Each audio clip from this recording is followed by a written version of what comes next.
Basi nilipotoka getini nikachukuliwa na ile dada aliyokueleza jinsi alivyo, akanipeleka hospitali. Wakachukua vipimo, alichukua damu. Kitu nilichoweza kukijua ni kipimo cha HIV test basi. Japokuwa vilikuwa vitatu, vingine sijui ni nini. Wakatoa damu wakainyunyuzia na sindano kwenye vile vidude vitatu, ikaambiwa nisubiri hapo hapo. Basi vyote vikasoma negative. Baada ya kusoma negative kwa muda ule ule nikatolewa pale, nikapelekwa kwenye ghorofa nyingine. Ndani kuna magorofa mengi sana. Ni park ambayo inajumuisha karibia watu 30,000. Na ndani kuna makampuni karibia 10 ambayo hayafanani majina, ila yanafanya kazi zinazofanana. Baada ya kutoka hospitali majibu kuwa mazuri sasa, nikapelekwa kwenye jengo la uongozi. Umeona, kwa ajili ya kusajiliwa. Umeona. Na naweza kusema muda ule nilikuwa nimechoka sana.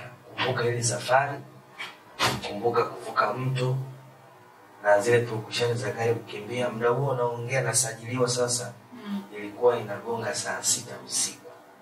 Sijapumzika kabisa, na hakuna mtu yote naweza nikamwambia naomba kupumzika. Hakuna.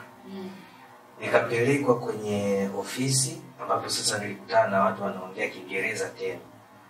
Nikapewa kama name tag, ni ID ambayo ina jina. Pale ndo walichukua passport yangu. Pale walichukua passport yangu wakanipa jina linaloitwa Liu Chen. Liu Chen maana yake ni 6,000 in Chinese. Unaona? Nikapewa lile jina, nikaambiwa this is the name that you will be identified with anyone. So ninatakiwa nivae muda wote ili niweze kufahamika jina langu. Here we are not using our personal names. Sindio? Yani any identification, real identification, they are not using. Unaona? Kila kitu ni fake. Kwa ikaanza jina, nikapewa Liu Chen. Nikakutana na wengine nao wageni ndio wanapewa. Liu Chen umesema maana yake ni 6,000. Samani. Hiyo yani wewe unakudai 6,000 au tu ndio namba umeshafika 6,000 au 6,000 ni kitu gani? Nimetafsiri tu hilo jina kama ilivyokuwa John ama Peter, meaning of John of Peter. Sawa. Nimejaribu tu define more. Kwa hiyo baada ya kupewa sasa pale jina, ndio nikaenda kuonyeshwa sehemu ya kulala. Hiyo ni sehemu nyingine tofauti. Umeona, nikaambiwa utakuwa unalala hapa. Nikapelekwa vitanda vya double decker. Viko 4 ndani, kwa mnalala 8. Yaani chumba kikubwa tuseme kama hichi, kama hivi. Ina vitanda 4 alafu na mabafu 2. Umeona? Ilikuwa ina AC hivyo. Kwa nikaonyeshwa kuna godoro kabisa. Baada ya hapo yule dada akanichukua akanipeleka supermarket. Ndani kuna kila kitu. Supermarket ipo ndani ya hiyo base. Ndani hiyo base kuna hadi casino, kuna restaurant, yani wamejenga artificial, yani wamejenga mji wa muda. Wameweka lami kila kitu. Maana sasa napata picha kwamba wale wasichana waliachwa somewhere karibu wameachwa kwenye compound nyingine. Umeona, wameachwa kwenye compound nyingine. Umeona, kwa ndo hivyo. Kwa hiyo sasa mimi nilivyoonyeshwa sehemu ya kulala usiku sasa ile sikujisikia vizuri. Na hakuna mtu bado alikuwa ananiambia kwamba hapa kazi gani inafanyika. Ila tayari moyo wangu ulikuwa kama umeshashtuka kwamba kuna kitu kibaya hapa kinaendelea. Wamenidanganya. Sasa usiku ule huwezi amini, wakaja Watanzania, walijua Mtanzania mwenzao kaja. Sasa ile kunifanya nijifeel comfortable, wakanichukua tukaenda kwenye restaurant, tukakaa pale tukapiga story, nikaona maisha. Kumbe moja ya technique wanazotumia wanapochukua mtu unaachwa kama wiki 2 hivi, unazunguka, hamna mtu anakwambia kitu. Na wale wa Tanzania wako hapa kwenye base. Wako hapo.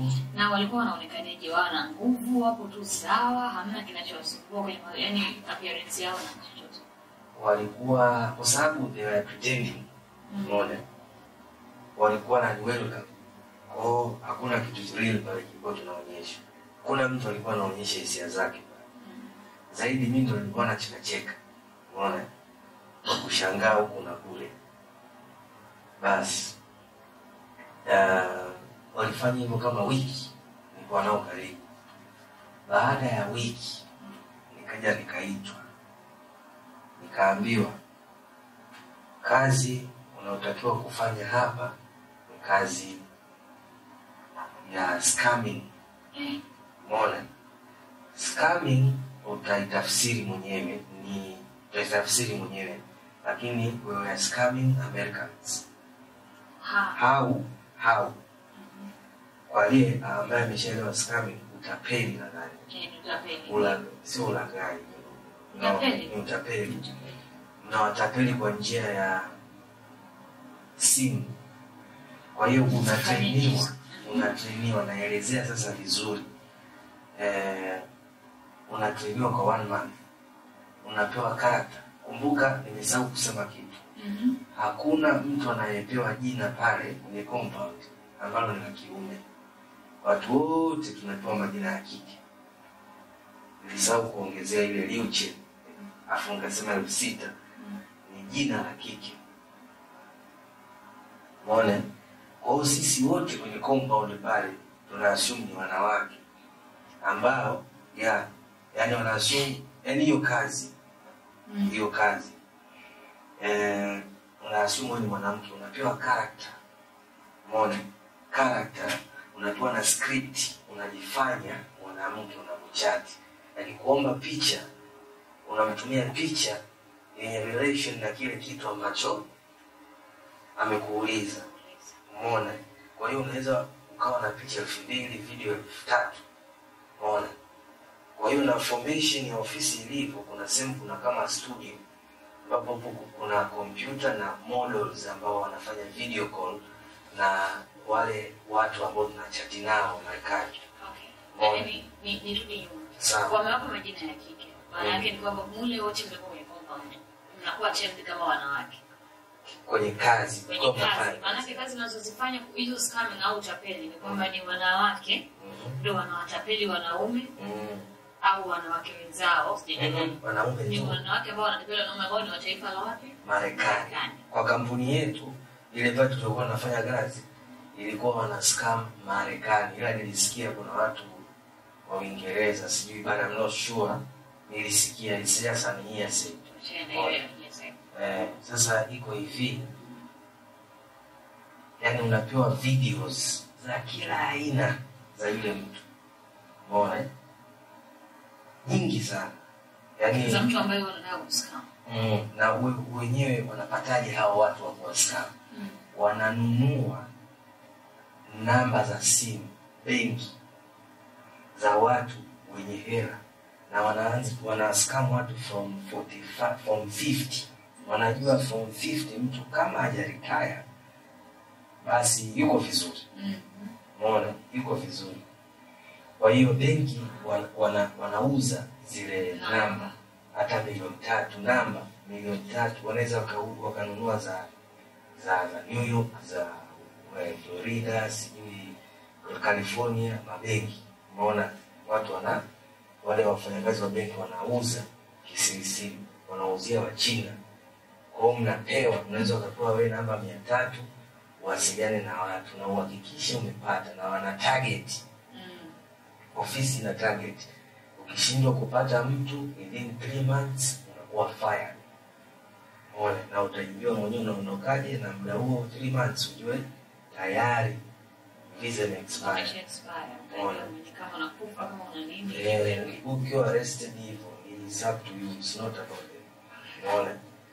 Kwa hiyo nikatrainiwa mwezi mmoja. Nikaelezea, unasoma story unaielewa kichwani kwamba ni fulani alikuwa anaishi sehemu fulani akatoka akahamia sehemu fulani hivi.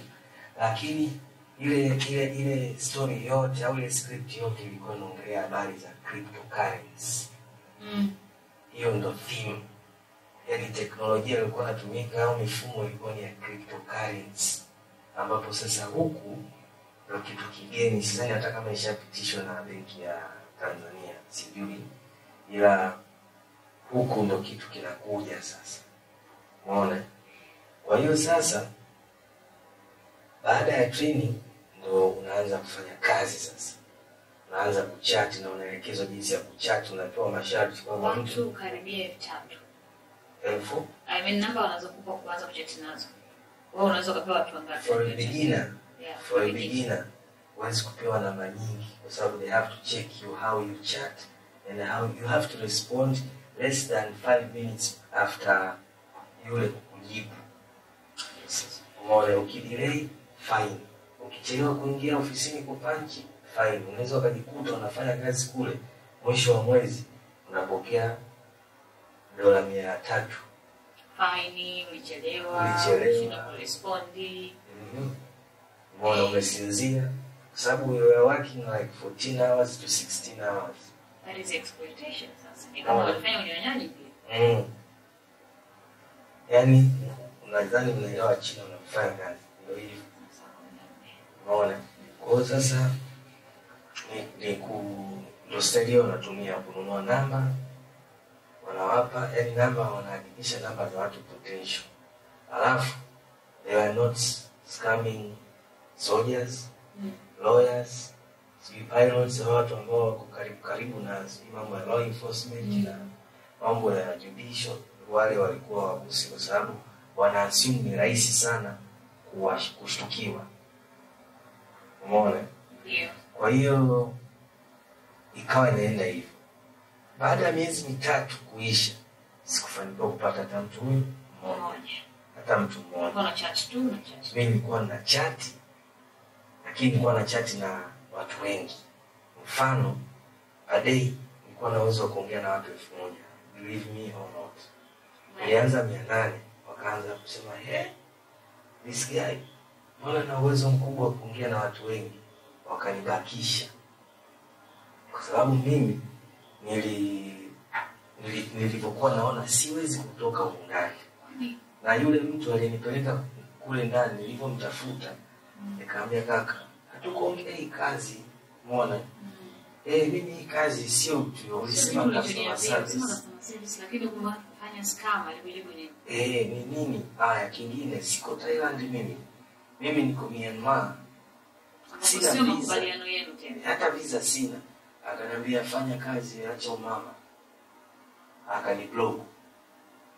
Maana yake ni kwamba yeye alikuwa anajua kabisa mahali anakupeleka na kitu gani kinafanyika na kila kitu. 100% alikuwa anafahamu huyu haendi Thailand.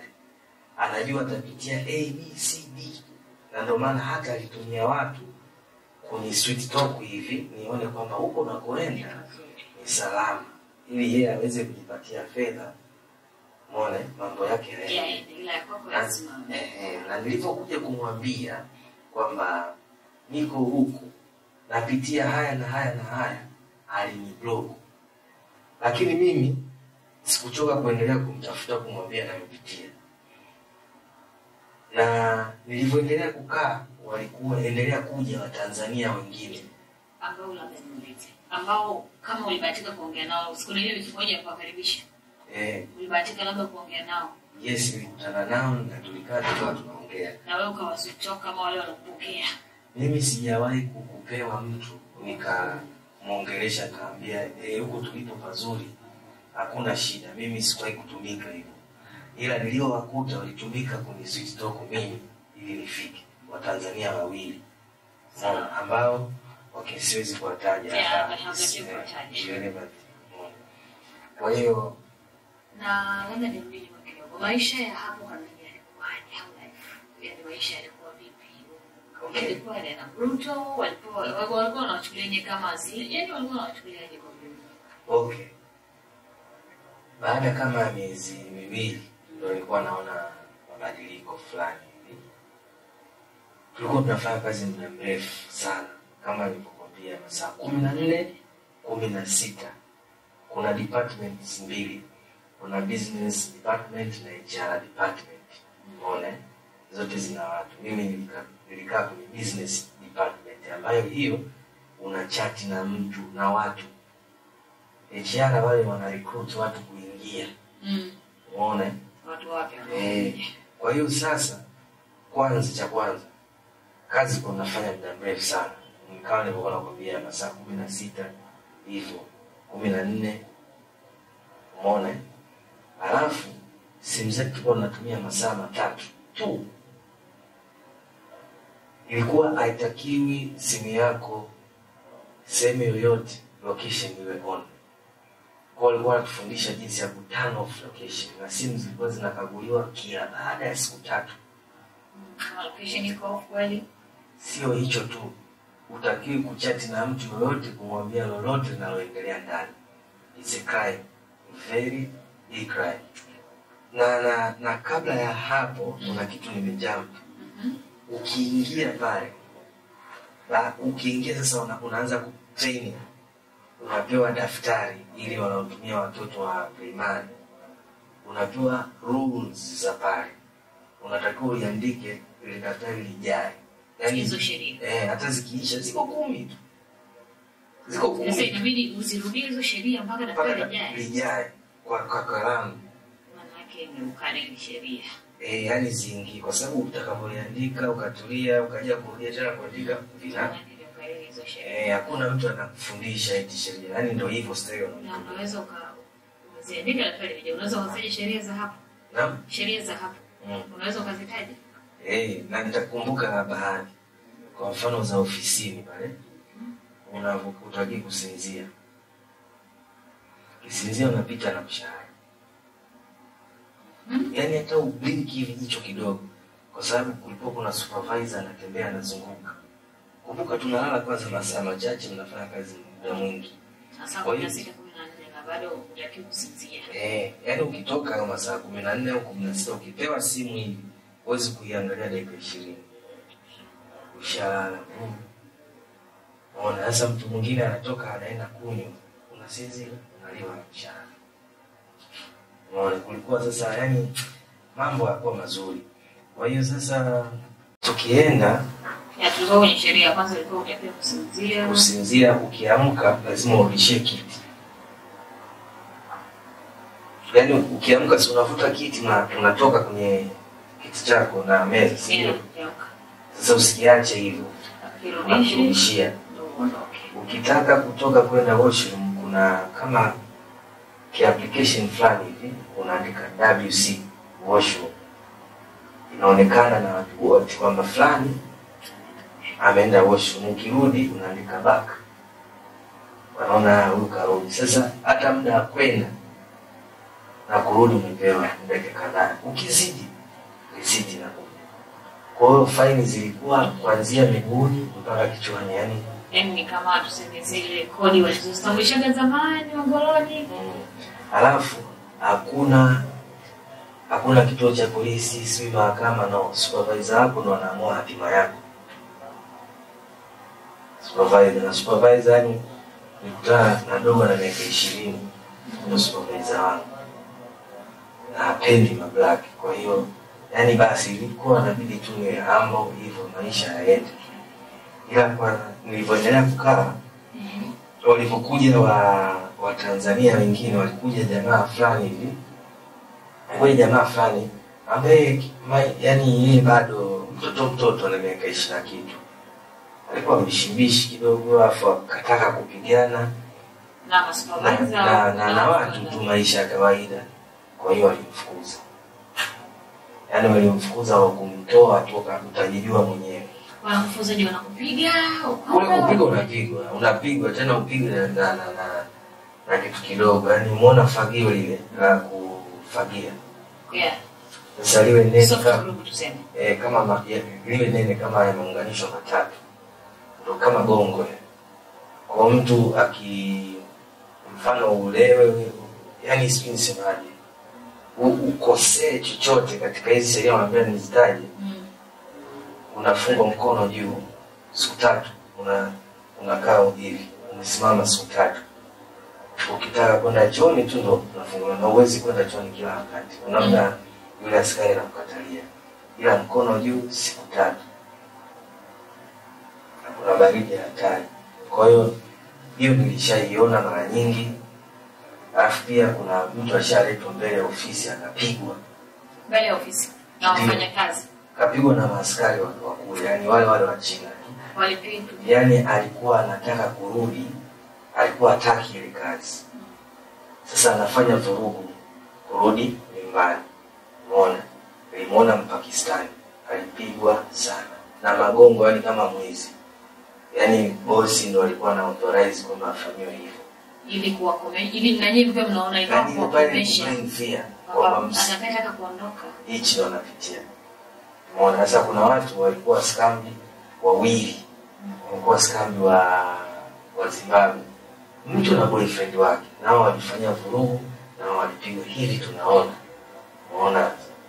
Tena aliyepigwa zaidi ni mwanaume.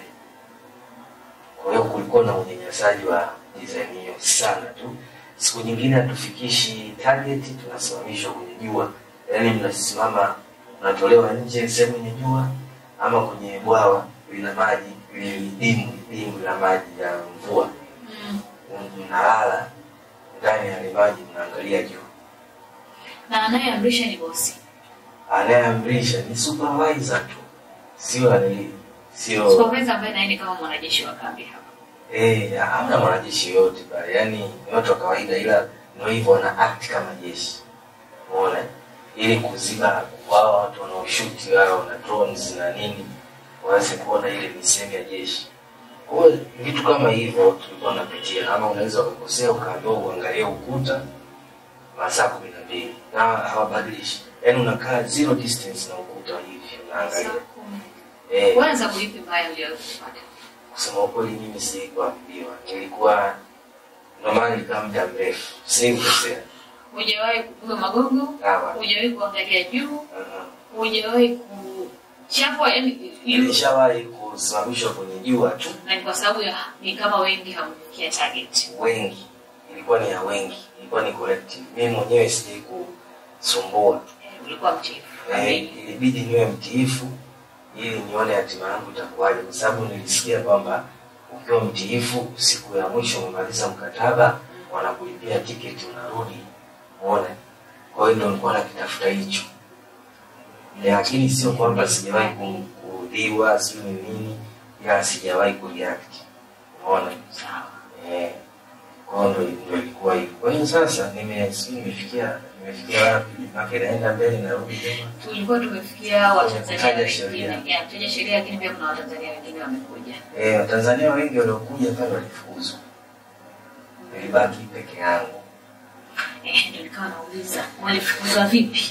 Walifukuzwa baada ya kupigwa au hebu nielezee walifukuzwaje? Huyo mmoja ambaye namkumbuka alitokea Arusha hakupigwa, ila alionekana tu sio mtiifu. Kwa hiyo walimtoa wakamwacha kwenye ule mji utajia unaitwa Maisoti. Huyo tulikuwa tunabadilishwa magari. Ambapo pale ndio mji wa kwanza Thailand kutokea Myanmar. Baada ya kuvuka mto. Kwa hiyo aliachwa pale akijijua mwenyewe. Sina taarifa zake zozote, na pia kipindi kile alipoondolewa yule jamaa nilimtafuta agent aliyetuleta na ndio aliyemleta yule. Nikaambia fulani kafukuzwa hapa na hana hata 100 tumemchangia tu. Na hata hiyo hela ambayo anayo haiwezi kumfikisha Bangkok. Itamfanya tena aishi labda wiki 2 basi. Ule aliyetusafirisha akasemaje, anatengeneza group sio la WhatsApp watu wamchangie ili aweze kurudi. Baada ya hapo sikusikia tena. Kama alichangiwa. Sikujua kabisa chochote. Sababu tulipewa amri kwamba mtu yoyote anayetoka huko ndani hakuna kuwasiliana naye. Kuwasiliana naye wakikuta chattings fine. Yaani ni fine, ama unaweza kupigwa, unaweza ukawekwa jail. Unaona hivyo. Na pale ukiumwa hawakulipi chochote. You pay yourself.